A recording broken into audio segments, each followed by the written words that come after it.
Hello, my friends. Yeah, it's a pleasure to be here now with the European parliamentary Dominik Tarczynski from Poland. Thank you for having me. Thank you, Eduardo. I hope I said well your last name. Is that right, Tarczynski? It's not easy to pronounce it. It's Tarczynski, but I know that you have a lot of Polish people who were saved by Brazil years ago, decades ago, after war. So some Brazilians will be able to pronounce it. Dominik Tarczynski. So, thanks to this opportunity, I'd like to say thank you to the Brazil nation for saving my brothers, my sisters after war. Even before war, many Poles fled to Brazil, to this beautiful place, which was safe at the time. Thank you very much for these kind words, my friend. I have here very quick questions, and people is asking me here, for example, number one, you made a video complaining about the summons issued to President Jair Bolsonaro while he was in a hospital ICU. And at that moment, you announced that you would ask the European Union to sanction Alexandre de Moraes, the Brazilian Supreme Court justice who is leading the political persecution in Brazil. Since then, many events have occurred. Moraes responded to Trump's tariffs by placing an ankle bracelet on Jair Bolsonaro, prohibiting him from speaking with me, his own son, freezing my bank accounts, as well my wife's, who has never had any political involvement, and even threatening Jair Bolsonaro with a prevent detention if I post a video of my father on my social media, despite the fact that I was never ever summoned or informed by any investigation coming from Alexandre de Moraes that he opened against me. So, Dominik, today you are making a new request for sanctions against Brazilian Supreme Court Justice Alexandre de Moraes. Yes. What is the status of this request? Are you acting alone, or do you have support from fellow? No. It's not only me. It's not only me. It's officially the request. As a legal procedure, was signed by 16 members of the European Parliament from different countries. So this is not only about Poland. We've got MEPs from Italy, from Poland, from Portugal, from different places. And we know that this case, Bolsonaro family case, Brazil case, it's not only about you, Eduardo. It's not about Brazil only. We love Brazil. We love your people. But it's not only about you. It's about the global system. It's about the global way of leftists. I mean, the way they behave, the way they treat conservatives. I must say, as I said in the previous video, as I see your situation, Brazilian situation, as a pure communism. When someone is freezing your bank accounts, if someone is taking away your freedom of speech, when someone is trying to censor you, when someone is trying to silence you, when they are trying to get rid of you and stop you from running for office, this is what happened in Poland during communism. Exactly the same thing. They called opponents patriots, thieves. They tried to call us bandits. They tried to call us corrupted. They tried to get rid of us because they knew that if nation will decide, they are going to lose. And mark my words, Eduardo, you are going to win. Bolsonaro family is going to win morally and politically because the world, thanks to your work, opened its eyes. We can see America reacted, Mr. Trump reacted, thank you very much for that. European Union will react it, 27 countries. And I do believe that next international bodies, international institutions will react because there is no space for the communism in 2025. Communism is just like a fascism. It cannot be tolerated. Whatever it is it European Union, is it US, is it Brazil, it doesn't matter. We have to fight it together. So me, Dominik, I used to live under communism. I was born in 1979. I do remember as a child that I had to queue to the shop to buy food, to buy shoes, clothes. I do remember that as a kid. I remember how my parents were treated by the communists the same way. They tried to frozen their bank accounts, and they did actually. They tried to get rid of them, cancel them. All they want is the full power, and they won't own the nations, and it has nothing to do with democracy. You don't own us.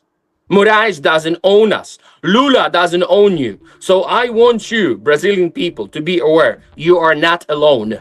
We, Europeans, Polish, we see what is going on. We do react. You might not hear a lot of news about what is going on, but since my first video, when I said I'm going to put sanctions on Moraes, it's a couple of months, and you might think nothing happened. No, I spent a lot of time, a lot of meetings to show the case of Bolsonaro family, to show Brazilian case, to let MEPs know what is going on and what is it about. And then they decided, okay, you're right, we have to react. If European Union wants to be treated seriously, if the rule of law is a serious thing for us, we have to react. That is why I put the request, official letter, to our Secretary of Foreign Affairs, let's say, and she will decide how we're going to proceed next. And officially, I would like to announce that you are invited, Eduardo, to the European Parliament for official public hearing, which means we want you to come to the European Parliament to ask the questions, to say to the world, to the Europe, what is going on in Brazil, what is this case about, how these communists treat you and almost or even more than half of the Brazilian nation, if not all of it. Even the supporters, Lula supporters, are not happy about him. That's the case. So we want you to come to Brussels, to the European Parliament, to give a speech, to have a dialogue, to have a conference, to have a public hearing, and then you can convince even more people to act, to be active, to fight these communists, because this cancer, because to me as a political cancer, will spread around the world. People will be jailed, their money will be frozen. If you're an activist, if you're a journalist, if you will say something online, Facebook, Instagram, or whatever, you might have serious problems. This is what they do step by step, like a salami. They do it step by step, and each person, in my opinion, is in danger now in Brazil. It's not exaggeration, it's just a fact by what I see, but what I hear. I'm receiving a lot of messages on Instagram from Brazilian people, and I see the stories they are sending to me. It's not about only politicians, Eduardo. With all the respect, I love you, brother. You're my friend. We know each other for years. I know, I do understand. But it's not about you. I mean, the people from Brazil are sending me messages with horrible stories, the way they are treated. So we are fighting for your dignity, for the Brazilian dignity, for freedom, for real democracy. Let the people decide. If people will decide that they want this or that or something else, that's fine. But the power by the president, by the judge, cannot be used to jail the opposition leaders if they know, when they know that they are going to lose with them. Because again, they are going to lose with you. Please, God. No, it's very good. Thank you for this invitation. For sure, I will follow up with you, and hope God very soon I will be there together with you, my friend Dominik, in the European Parliament, along with other not only conservatives, congressmen. Not only, no, we're gonna invite everyone because, as you know, yeah, different political groups signed my letter, my request. It's not only about European conservatives and reformists, patriots and others. They are interested, and some of them already signed the letter and the request. So this is above the political differences. Different political groups decided to support you. This is very important. Yes, and I do receive all kind of help with the people that is aware that is not about left or right. That this is Yes. about democracy. This is about free speech. Yeah. And Dominik, thank you very much about your kind words, because no one is better than you to talk about the similarity that is strategies of censorship and persecution that we are living nowadays in Brazil than you, who lived in Poland during the Soviet Union times. And this is really nice to listen, because sometimes even specialists, journalists, as you can imagine, they make jokes with us when you talk about the old-fashioned communist strategies that is basically we are seeing that getting repeated again nowadays with Alexandre de Moraes. And this, listen, Eduardo, I tell you, sorry to interrupt, but this is important. No, please. When I made a first video about the sanctions on Moraes, I get the informations and comments from left-wing media, Brazilian media, that I am a fascist and I am the one who supported fascists. And it's the same story. In 1945, my grandfather, after the war, he says, okay, we fought against fascism and Nazism. Now Soviets took over and they occupied our country. I'm not gonna finish. I'm gonna fight against them. And he fought against communists until 1947, 2 years after war. He was in really bad conditions. The only safe place where he could sleep with his soldiers when he was 27 was empty grave, because communists were afraid to go into the cemetery. So 27-year-old guy was sleeping for years in an empty, not used grave, and he fought against fascists and communists. And what communists did? He said he is a fascist. He supports Anglo-Sass. He supports fascism. And now nothing's changed after 80 years. They still call us a fascist. They called me a fascist. They called me the one who support fascists during the marches in Poland. I don't care. They can call me a pink elephant. They can use any kind of lies. It shows that they behaved as communists after 1945. They did not change. All they changed is a suit. They have a better suits, but they are still mentally communists. That's why I'm going to fight for you, like for my brother. I'm going to fight for the Brazilian people with this communist, because there's no worse, there's nothing worse than communism, and the communism killed over 250 million people around the world. There's nothing worse than communism, and they do behave like a communists. This is why I'm going to fight them, and we're going to win this war. Hope so, hope God. And this is very good to remind that in September 1st of 1988 occurred the double invasion of Poland, from one side, from East, Soviet Union with the communists, and also from West, Hitler with 1st of September 1939, Germans attacked. 17th of September, Soviets attacked. So we've been attacked by the fascists, by the Nazis, and by the communists. And then after war, Poland was under Soviet occupation for 70 years. 70 years of communism. I know what the starvation is. I know what the censorship is. I know what the jail is. I know everything. And you are going through communism now, Eduardo. It's not just a political talking. It's not my political opinion. This is a fact. That's why I'm so shocked that in 2025, knowing who Stalin was, knowing what's going on in North Korea, knowing what was happening in Cuba for many years, knowing what is happening in Venezuela, knowing about the communism around the world in different parts of history, they do dare to do the same in Brazil. That's why they are going to lose. They're going to pay consequences for what they have done, and Europe is going to be a big part of your winning.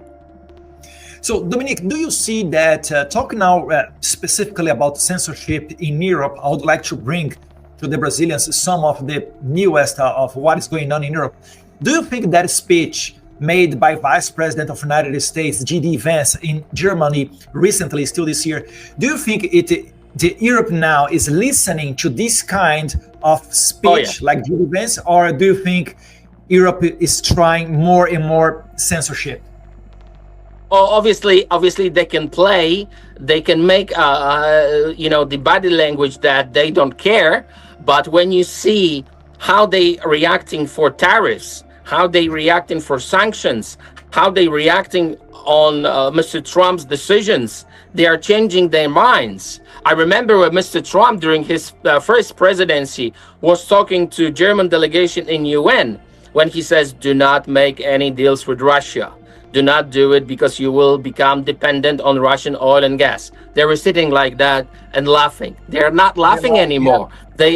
They are not laughing anymore. And they tried to get rid of Mr. Trump. They tried to get rid of him. They get him out of the ballot. They tried to stop him from running. The same thing is happening with your father. The same thing is happening with you. They want to get rid of you. They want to stop you from running because they know you're going to win.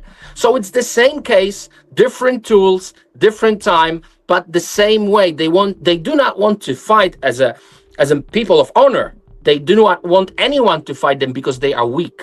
All they have is the power used and abused by them, but they are going to lose. So when you're asking me about the censorship, in Europe, it's nothing like in Brazil. They do have a serious problem in Germany. They do have a serious problem in Great Britain, not in Poland, not in Hungary, not in many other, standing firm countries. We are fighting for our freedom. We can say whatever we feel. We can say whatever we want. And you cannot. How can you ask, how can you force a son not to talk to his father? This is ridiculous. This kind of thing did not happen even during the communism in Poland. I can't believe that they are so stupid to make nasty. The world angry. People are angry. I was just having an interview like 15 minutes ago with one of the TV stations about you and about Brazil. That was American outlet, and people couldn't believe. How is it even possible? How can you force family members not to talk to each other? This is North Korea, Eduardo. This is not a Brazil. This is not democracy. Yeah. Like 100%. Even us, we do not believe that this is happening. And before my last question, this is way connected with a future trip to the European Parliament in Belgium, hope very soon, because in Brazil, there is a troubling inversion. Those who denounce human rights violations are considered criminals by the judicial system. That's right. How can we fight against the normalization of the judicial repression disguised as the defense of democracy? Do you see any similarity between the facts that happened with Poland during the Soviet Union times? You already answered that, but how do we fight back against this judicial system that is persecuting political opposition? I tell you how I see things. It's completely the same. As I told you, communists call us patriots fascists. So they are changing the meaning of the word. They're using this word against you. They stigmatize you. They build a picture of you of the worst because they know it's going to work if they will use this lie for 100 times. We are not a fascist. We are patriots. You are not a fascist. You are a patriot. We fought for our country. We are fighting for our country. What to do? I tell you how we won with the communists in Poland. Solidarity movement become growing. Millions of people joined Solidarity movement. My father was one of the founders in my city of Solidarity movement. So my message to the Brazilian people would be, do and build Solidarity movement in Brazil. Join the movement. Only the nation can stop these communists. Do what we did in Poland. Millions of Poles join Solidarity movement. We need solidarity with Brazil. We need solidarity with Bolsonaro family because they are your representatives. And if you want me to give you more insights, more stories, more directions, send me a messages on my Instagram. I do it myself. I'm on Instagram myself. I will always answer you. I will always direct you. I will always help you. Be active. Use Instagram, use Facebook, use YouTube, use your social media because you can. We do not know what is going to happen in a year or two. You can do it from your place of living, from your home. So use your social media, join the movement, not only on social, but be together, build solidarity, and win with these communists. You're going to win. Thank you very much. Dominik, only one last thing to conclude. This Sunday, actually, tomorrow, we will have street demonstrations across Brazil. I know. Is that possible? Send a final message to all these Brazilians and also to those who at this moment are afraid to speak out on social media or publicly against this system that President Trump wisely called a regime, please. I would like to say a few words to the Brazilian nation. Do not be afraid. As John Paul II said, do not be afraid. Fight for your country, fight for your freedom. Do not be afraid, because you are not alone. God is with us, and we, people of honor, with you. We Europeans, we conservatives, we patriots, we can see your suffering. We are with you, we're going to support you, and we are going to win for the future of Brazil. I love you all. I love Brazilian nation. Stay firm. You are not alone. Thank you very much, my friend. Hope to see you soon. Amen. God bless you. Thank you very much. God bless. Take care.